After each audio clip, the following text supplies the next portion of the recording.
Last daripada Peko, saya mau tanya, adakah Peko melihat Malaysia mempunyai potensi menjadi tuan rumah FIFA di masa akan datang? Tuan rumah.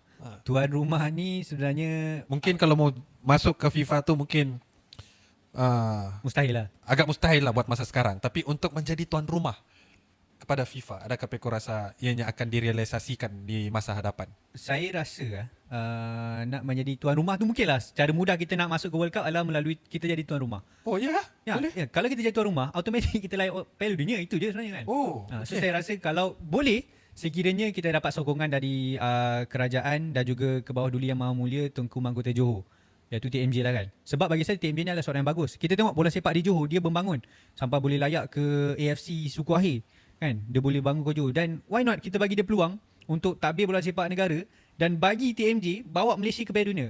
Mungkin dia boleh kan, sebab dia pun ada sumber-sumber, dia ada boleh cari duit dan sebagainya. Give him a chance lah sepatutnya kan.